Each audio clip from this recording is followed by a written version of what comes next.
Here is how to clean the mesh on your Concept2. Before starting this, I tested the drag factor with lever at 10 and it gave me 182. It should really be round about 220 for lever 10, so I'm guessing there's a fair bit of dust in here.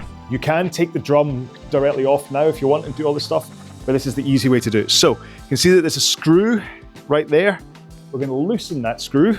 Loosening the screw allows the mesh to come apart, but at this stage what it does is allow you to move it to a more convenient place. With that screw loosened, you can squeeze the two bits together and then flick the screw down. Oh, look at that. Look at all of that in there. So this is the primary cause of your machine feeling lighter over time. And this, when I start banging on about drag factor and dirty machines and not setting it to lever 5, that dirt there is exactly the reason why, right? So what we're gonna do is we're gonna just feed the mesh all the way through. It's only a few of these little bits that it has to go through. I think I'm gonna have to move. There we go. Here you go. So this is all the dirt that is accumulated on this mesh.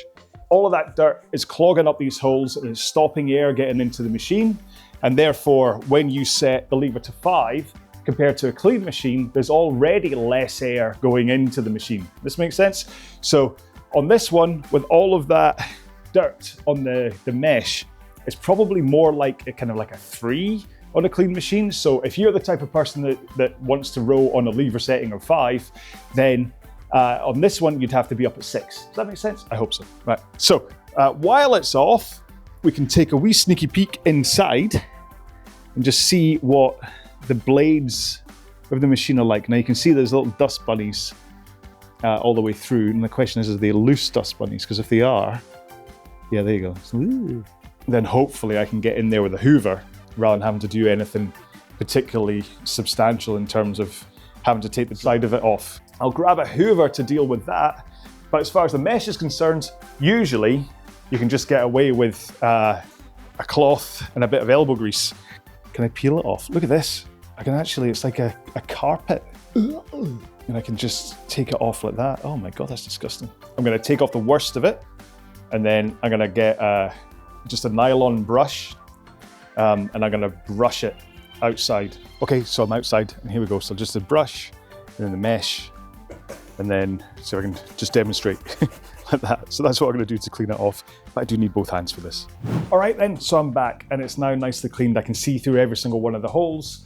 And in case you're wondering, the reason for the nylon brush is basically just so it doesn't break apart and clog up the holes. So I don't wanna use anything wet because again, I don't wanna clog up the holes.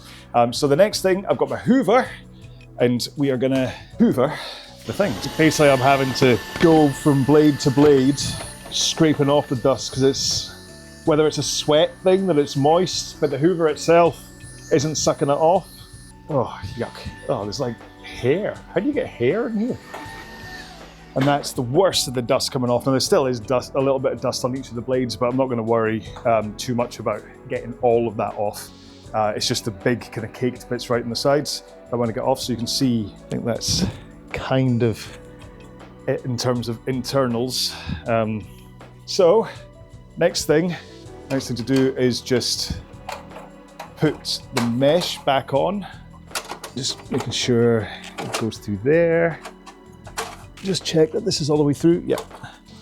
So it sits underneath. There's no more of these little plastic guards underneath, so you can just kind of find a point, squeeze them together, and that screw goes back into where it was. Find where you left your screwdriver.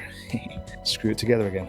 So like I say, by this little handy screw thing and the connector for the mesh, means you don't have to take the side off. For years, I was taking the side off the machine. Okay, and that's it.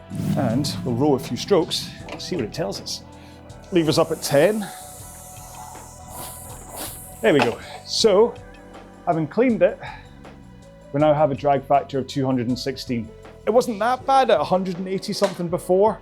They're not going to suffer too much of a problem when it comes to rowing on a clean machine.